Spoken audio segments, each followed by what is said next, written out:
por experiência própria, ninguém gosta de profecia ruim. Caraca, cara, existe algo, existe esse Deus, isso é verdade, não é mentira. Então, isso é sua reação natural. Posso não saber qual Deus é esse, todo mundo vai adorar a minha estátua.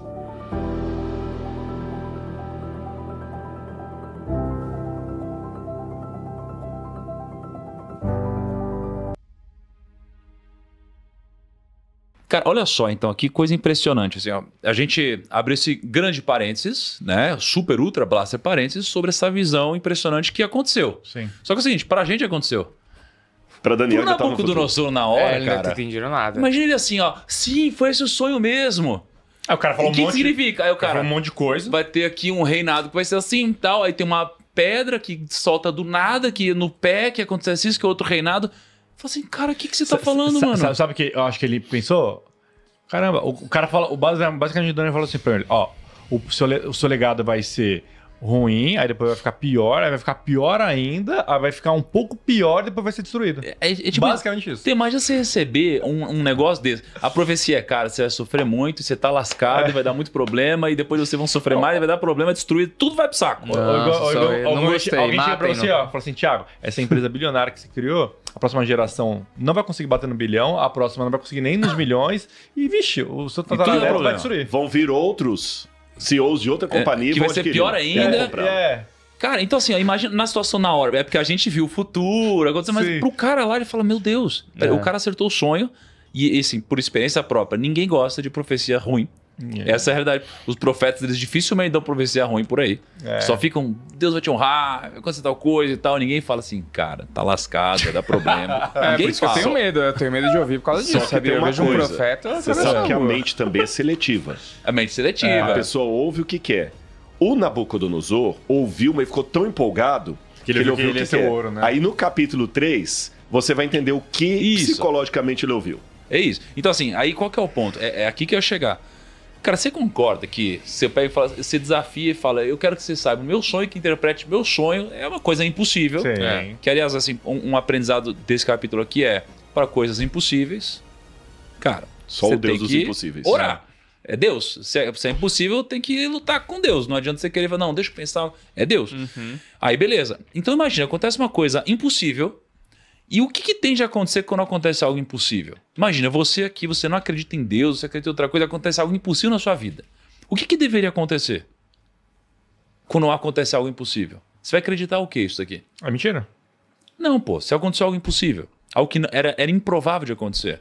Só pode ser pode ser sorte, algo né? sobrenatural. Você fala porque assim, humanamente foi isso- Deus? Foi Deus. Não é? Entendi. E é Pensei assim, que era pela e é visão assim dele. que muitas pessoas passam a acreditar em Deus. Sim. Quando tem algum milagre, quando tem uma coisa impossível de acontecer, Pá. fala, nossa, isso aqui só pode ser divino. É tipo aqueles vídeos que você olha, tipo assim, cara, a criança correu na rua e passou o carro, tipo um filé, assim, tipo, cara, Só, foi Deus. É possível, é Deus e tal. Foi Deus. Então imagina, você é Nabucodonosor. Você não acredita no Deus Altíssimo, no Deus que a Bíblia traz então, aqui. Você não O acredita. que será que ele pensou, então? Aí de repente fala assim, cara, o cara que falou que ia falar com Deus, pegou, soube do meu sonho, me trouxe algo impossível de acontecer. Cara, sua reação imediata é, caraca, cara, existe algo, existe esse Deus, isso é verdade, não é mentira. Então, Isso é sua reação natural. Então ele meio que passou a acreditar mais no Deus Daniel do que no Deus dele? Então, ó, vamos lá. Olha o que é a consequência disso daqui, ó. Entendeu? Entendi agora. Porque eu tava na cabeça cética dele que ele não ia acreditar no Deus do Daniel.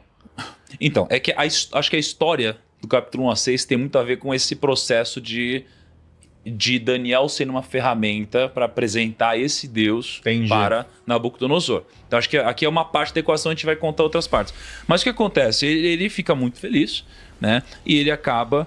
Ele o designou governante de toda a província da Babilônia e o encarregou de todos os sábios da província. Então, a consequência disso foi colocou Daniel acima de todos os sábios. Virou... Né? E aí, Pra o Daniel pediu também uma coisa para ele. Ele pediu o quê? O rei nomeou Sadraque, Mesaque e Abednego administradores da província da Babilônia, enquanto o próprio Daniel permanecia na corte do rei. Então, beleza. Para mim aqui, cara, Ele honrou sou a galera Nabucodonosor, lá. eu tô acreditando em algo maior aqui. Sim. Posso não saber qual Deus é este, né? Porque até você falou que ele disse o Deus do céu, porque ele não falava... Nabucodonosor não falava hebraico. Não falava hebraico. Exatamente. Né? E é isso. Só que aí, logo no começo do capítulo 3, Pô, acontece uma coisa assim inimaginável, que é sobre a imagem de Nabucodonosor. Ó. O rei Nabucodonosor fez uma imagem de ouro de 27 metros de altura e 2,60 metros de largura, e a ergueu na planície de Dura, na província da Babilônia. Depois convocou os sátrapas, os prefeitos, governadores, conselheiros, tesoureiros, juízes, magistrados e todas as autoridades para assistirem à dedicação da imagem que ele mandou erguer.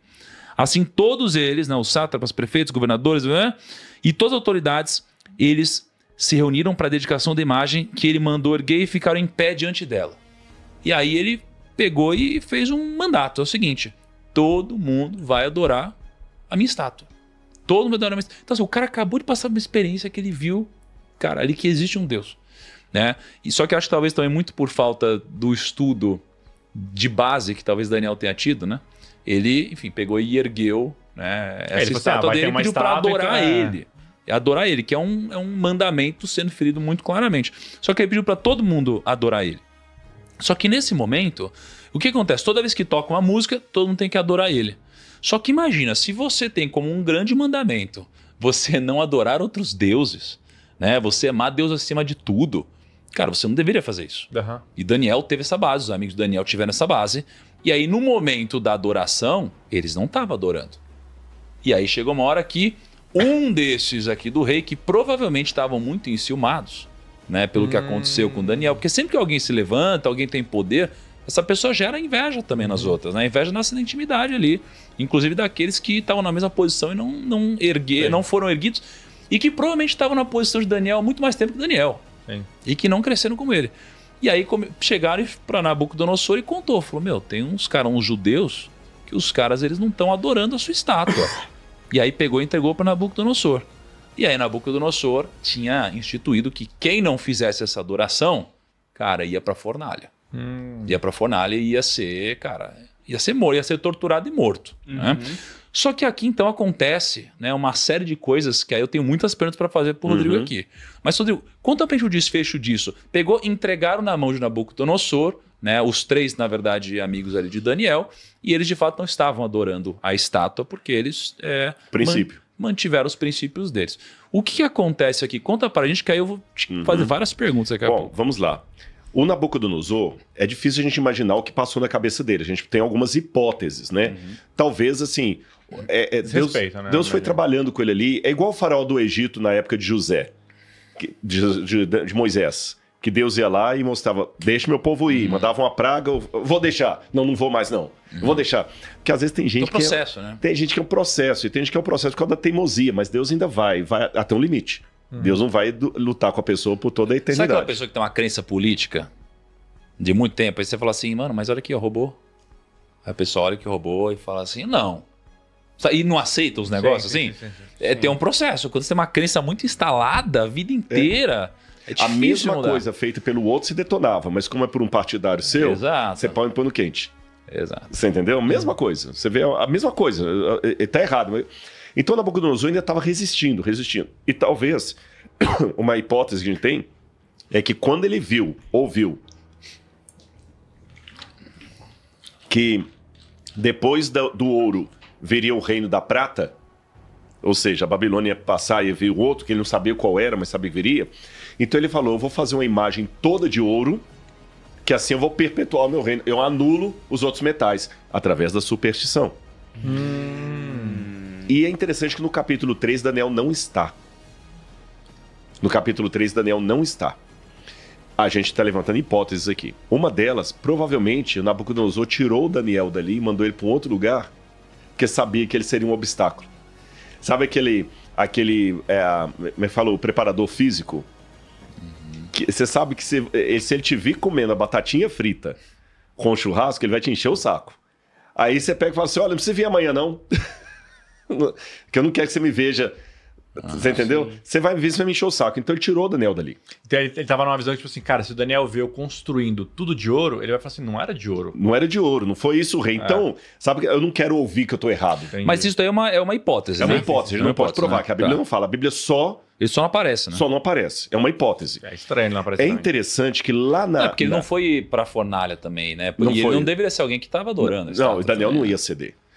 Lá na... Será que uma hipótese também o rei fez uma vista grossa pro Daniel? Então, eu também não descarto assim, não. Tipo assim, pode ser. O Daniel foi importante pra mim, vou fazer essa vista grossa. Porque os amigos foram um favor. O rei fez um favor pra Daniel ali, de colocar os amigos. O Daniel era o primeiro-ministro dele, pode ser. A gente não sabe a razão exata. Nós temos algumas hipóteses, mas tem um achado arqueológico interessante que está lá no Museu de Istambul, na Turquia. No Museu de Istambul tem um tablete assim que fala que Nabucodonosor, durante um determinado momento de sua vida, ele ficou com medo da oposição. Então, por medo de oposição e uma rebelião no seu reino, ele reduziu o séquito real em 50 pessoas. Aí coloca assim, como Macheno, nós não sabemos o significado da palavra Macheno, é uma palavra acadiana que aparece lá, não sabemos. Aí coloca Nabuzeridime, escudeiro-chefe, Nabuzeradam, chefe da cozinha. Aí aparece para assim, Mushalim Marduk, que é o Mesaque.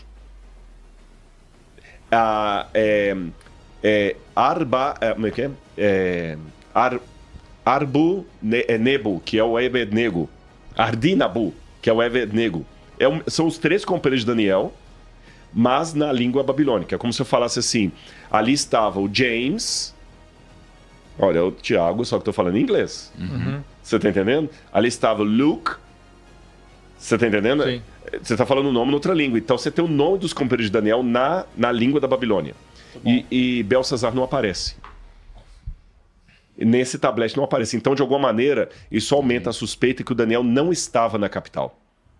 Por isso que eu trabalho mais com a ideia que Daniel foi enviado para outro lugar e não que Daniel estava ali, que ele fez a vista grossa. Porque nessa lista, que provavelmente aconteceu durante esse período, não aparece o nome de Daniel. Aí, ele ergue uma... Na verdade, eu tenho comigo que não seria bem uma estátua. Seria uma imagem, um obelisco. Porque a medição dela é muito quadrada. São 30 metros por 3. É quase que 60 por 3, né? 2,70. Então, 27 por 27 2,5, por 2,5. É tipo um paredão com uma imagem. Exatamente, porque veja bem, se for uma estátua, ela é muito fininha e muito alta. Então parece mais um obelisco com alguma imagem de ouro dele ali. Até mesmo quando falou estátua, eu fiquei pensando, tipo, cara, se eu pra hoje em dia subir uma estátua tão alta assim, um grau de complexidade ia demorar muito tempo, e não parece que passou muito tempo. Mas um obelisco... Pra levantar uma parede é mais rápido. Mas um obelisco como os egípcios tinham já é mais fácil. Então provavelmente foi um obelisco. Tanto é que a palavra hebraica tsela, se eu não me engano, em aramaico, significa imagem. Aí, olha o que acontece. Aqui tem um ponto interessante no livro, que é o humor com o qual eles lidavam com a adversidade. Hoje... Você sabe que a piada, o humor, ela muda de cultura para cultura. Sim. Um stand-up americano, mesmo que você entenda o que o cara falou, dificilmente você vai rir. Porque são trocadilhos próprios daquela cultura e tudo mais. Como era o humor nos tempos bíblicos? Era o exagero. O exagero era uma coisa que fazia as pessoas rirem. Quando Jesus falou o seguinte, é mais fácil passar um camelo no fundo de uma agulha do que um rico entrar no céu, isso é uma fala bem humorada. Você acha que as pessoas achavam o bico? Quando Jesus falava isso, as pessoas morriam de rir assim? Imagina. Mais fácil isso. Só que não era um stand-up. É que a relação deles com o humor é diferente do nosso. O humor pra gente é entretenimento. Pra eles, o humor era uma maneira de chamar a sua atenção pra uma coisa importante. Sim. Você entendeu? Por exemplo, a jumenta que fala com Balaão. Aquilo é engraçado, mas é um engraçado que te chama... E realmente, se você tá dando uma palestra pra um auditório... e você joga uma piadinha ali que o auditório ri, você pode olhar que você desarma. Se você chega a um lugar que a pessoa tá assim... Eu já fiz isso em auditório, às vezes... Você vai falar, a pessoa tá te ouvindo assim, ó. Aí você começa com uma piadinha, aí você já vê que o camarada... Ele já ri, já muda, ele já coloca a postura diferente. Aqui é uma maneira humorada de falar da tentativa do rei. Olha como é que fala. Eu vou ler para vocês. Olha como é que ele faz de propósito. Nabucodonosor mandou reunir os sátrapas, os prefeitos, os governadores, os juízes, os tesoureiros, os magistrados, os conselheiros e todos os oficiais para que viessem à cerimônia do rei. Então o rei reuniu os sátrapas, os prefeitos, os governadores, os juízes, os tesoureiros, os magistrados, os conselheiros e todos da província para que viesse a imagem do rei Nabucodonosor. Então o arauto proclamou em alta voz: no momento em que ouvirem o som da trombeta, da flauta, da cítara, da arca, da lira, da gaita de flauta, de todo instrumento, se prostrem diante do rei. Assim, quando ouviram o som da trombeta, da flauta, da harpa, da lira, do saltério, todo tipo de música, as pessoas se prostraram. Aí o rei pergunta, né? O senhor, ó rei, não declarou um decreto ordenando que todo homem que ouvisse o som da trombeta, da flauta, da harpa, da cítara, da lira, da gaita de fole, de todo tipo de música se prostrasse? Essas repetições incessantes de vários elementos ao longo de todo o capítulo, não é porque o cara era engraçado. É uma maneira cômica, é o exagero. Não precisa repetir toda a lista de coisas. Você fala instrumentos. É uma maneira de falar que o rei estava desesperadamente fazer 3 jovens de caráter vender os seus princípios e não conseguia. Você entendeu? Aí então, todos deveriam prostrar. Só um parênteses aqui. Vocês sabem que eu falei que Daniel é o Apocalipse do Antigo Testamento. No Apocalipse capítulo 13, de novo João profetiza que no futuro os filhos de Deus passarão por uma provação semelhante à dos companheiros de Daniel. Porque haverá a imagem da besta. E todos na terra serão ordenados a adorar a imagem da besta e a receber o seu número e a sua marca na testa ou na mão direita. E um grupo vai ficar fiel, como aqui os companheiros de Daniel ficaram fiéis. Só fechei parênteses. Você vê que a coisa vai se repetir. Aí, quando eles denunciam, o rei ainda dá mais uma chance. Aí ele manda todo mundo se prostrar e os 3 companheiros de Daniel ficam em pé. Aí o rei, é mesmo? Então agora eu vou mandar matar vocês.